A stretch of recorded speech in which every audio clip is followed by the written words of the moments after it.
Hello, and welcome to the last part of space. Now we're going to be talking about openings in space. So space, we've talked about that, has a base, has this sort of, also, now we know how to enclose it, the materials, and so we sort of already, played around with this base plane. We got an overhead, and then we also have some elements. If we've added some columns, if we've added this, perhaps these vertical planes, maybe some recess, maybe some over underground spaces, maybe some stairs, and we've defined it that it should not go up to here because here there's actually a tree outside and so on. But now we are also going to, now that we have these three-dimensional things, now we can add openings, such as we usually think of this as doors, windows, but I want you to think again. I'm not saying walls, I'm saying planes. I'm not saying the ceiling, I'm saying horse overhead. And I'm not going to say windows or doors because I'm just going to refer to them as openings. And so these openings provide continuity between spaces. So let's say you have this big space, let's say you have this for some reason, but if you have an opening here, right, you can go from one space to another. So it adds some sort of continuity.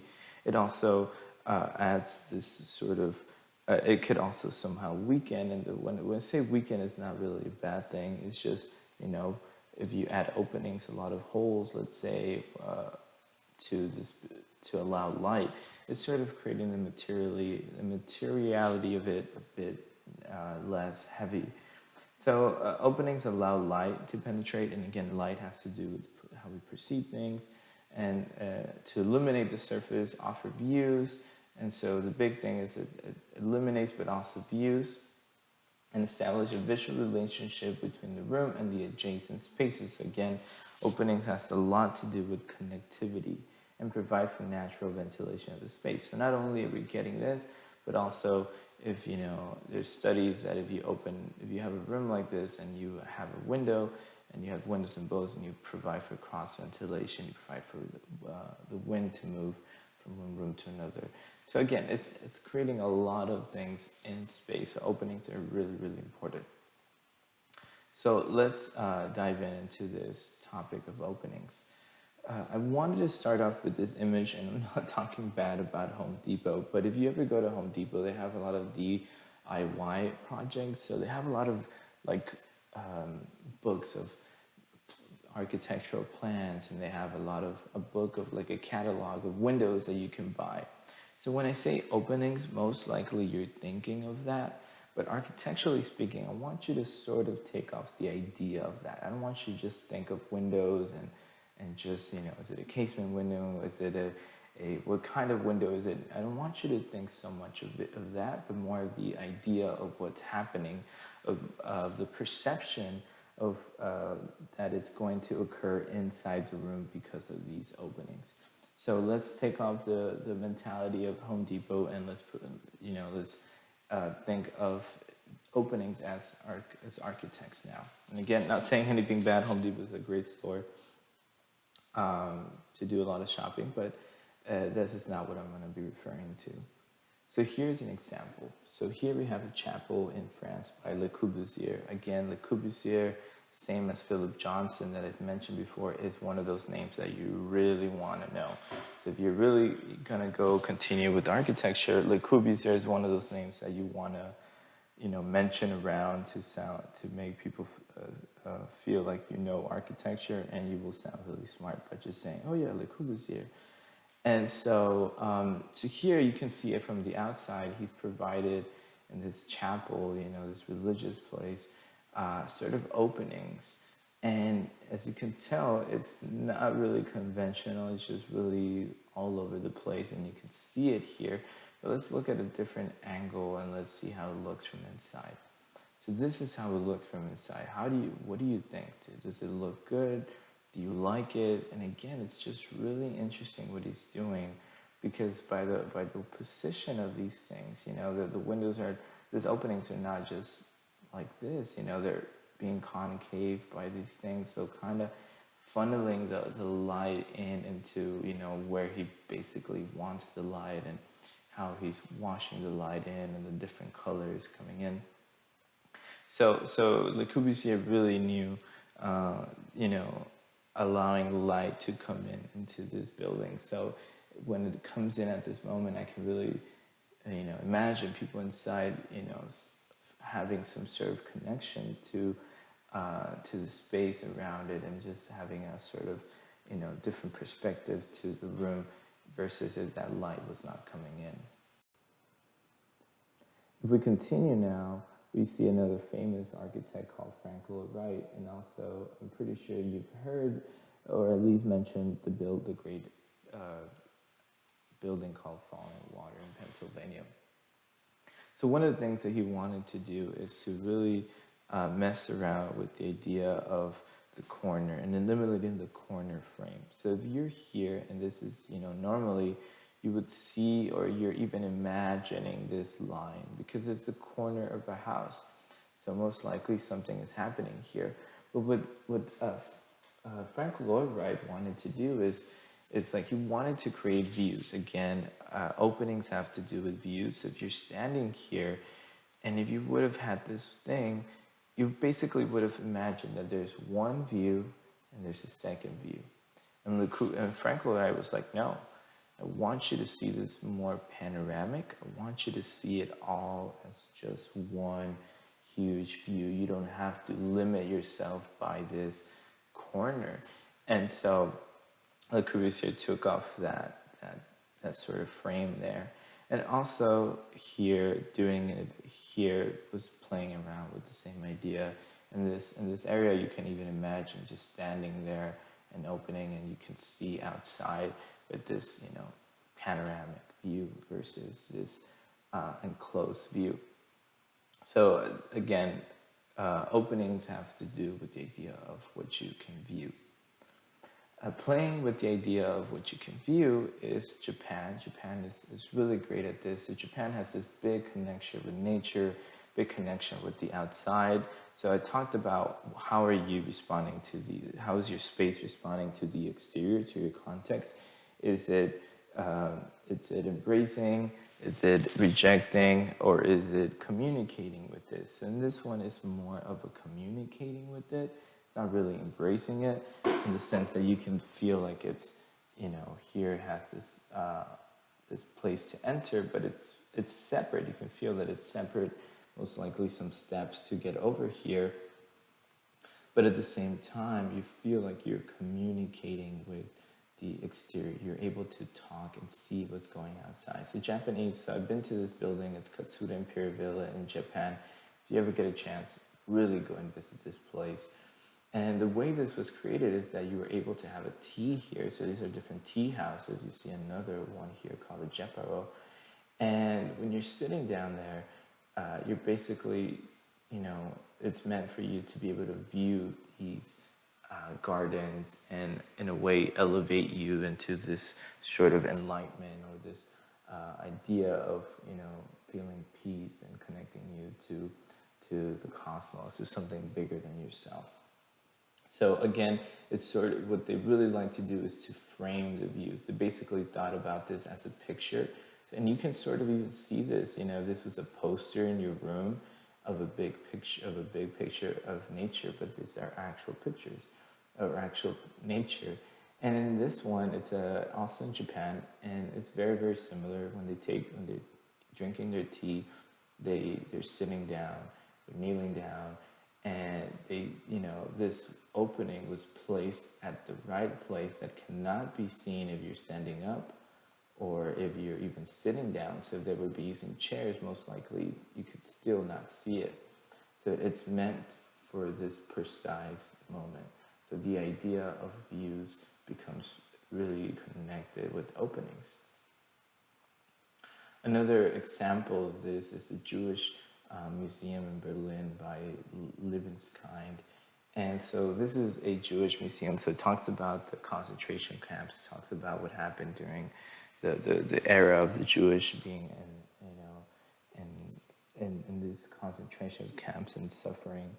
And so this Jewish museum, in reality, is meant to last 1 hour. It's not, it is pretty big, but it's not that long. But a lot of people that come here, they get really lost. And one of the reasons they get lost is because of these windows that, or these openings that Libeskind created or designed. And as you can tell, they're really awkwardly shaped. It's really weird shapes.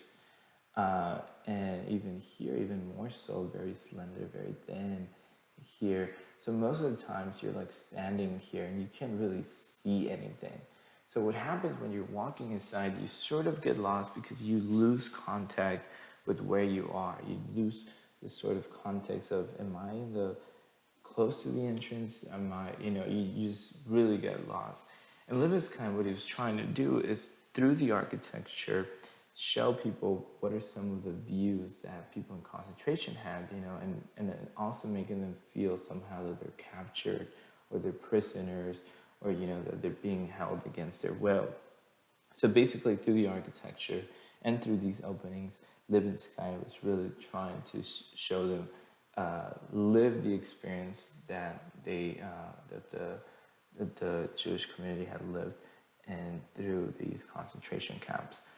So again, it becomes a sense of opening, sense of perception, limiting your view and what it's allowing you to view and how to make you feel. Again, the idea of perception.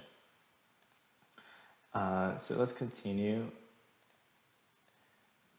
I wanted to mention that a big thing of openings has to do with how much light comes in. We saw this in Le Corbusier's building, how much light comes in.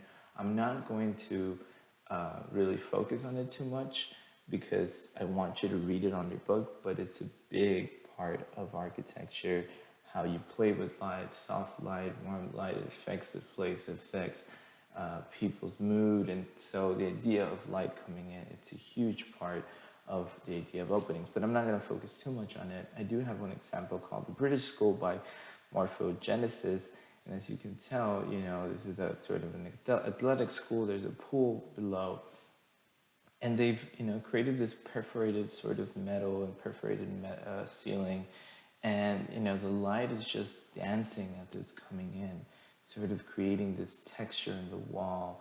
And it's a really fun experience to see it from the inside as it's moving throughout the day. This is a rendering, but even so, you can just imagine being inside and seeing how the light jumps around as it moves throughout the day. But look more into that on your own, into light and architecture.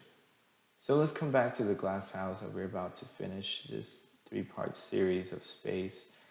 I do apologize if they were too long, but the glass house, we talked about Philip Johnson. He really, he was this idea of transparency and this idea of views, what he can see, what can be seen, how can it be felt.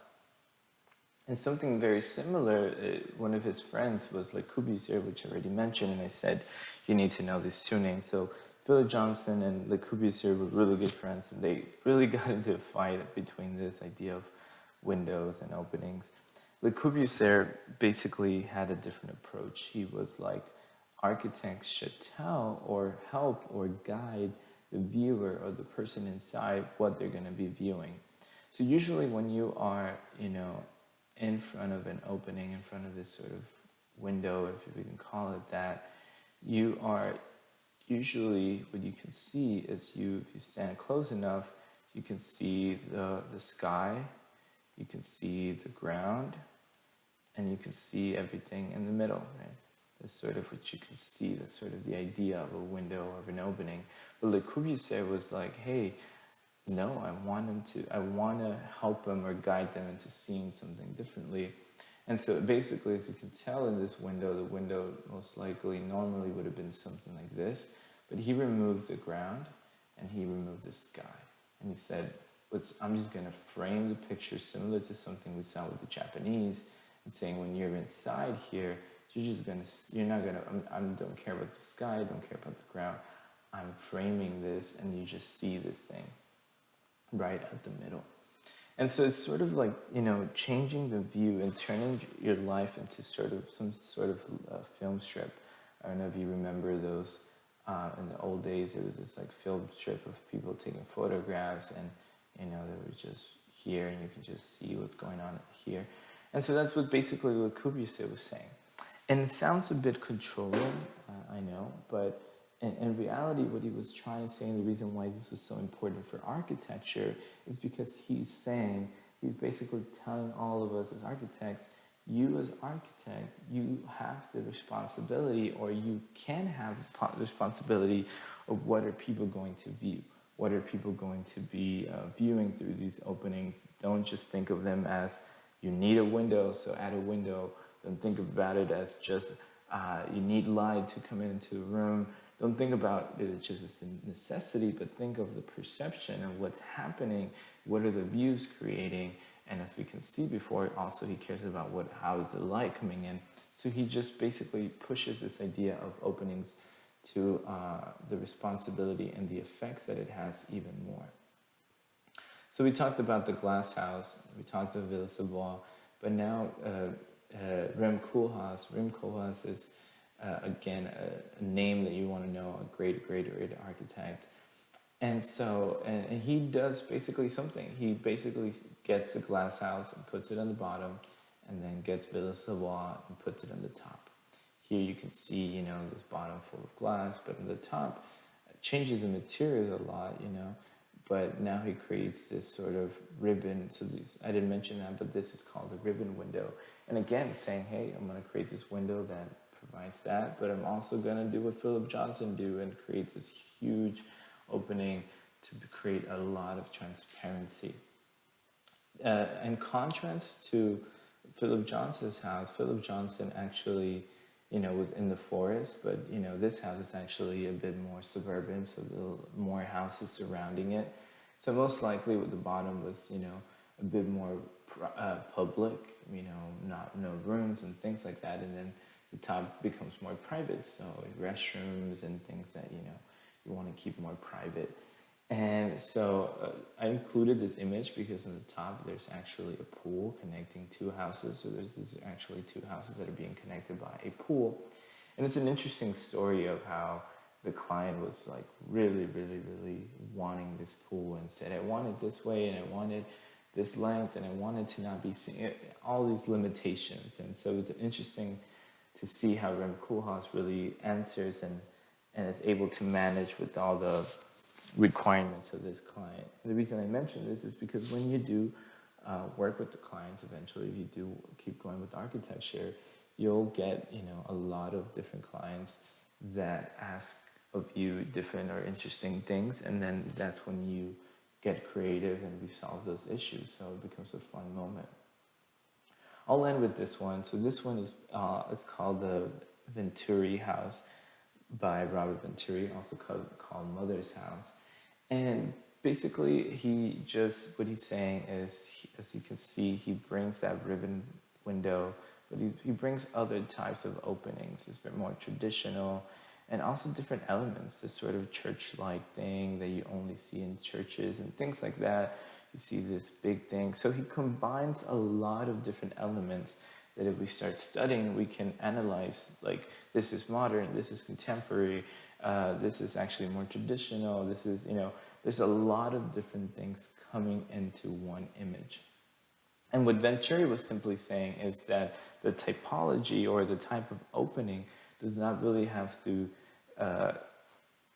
be just for a specific thing. So there's no specific thing that can only be, like, this window can only be for this type of building, or this type of door can only be for this. It's saying everything is for everything. You can use it as you please. So whenever you go on to design, just start thinking of this. What kind of openings do you want? What kind of spaces are you creating?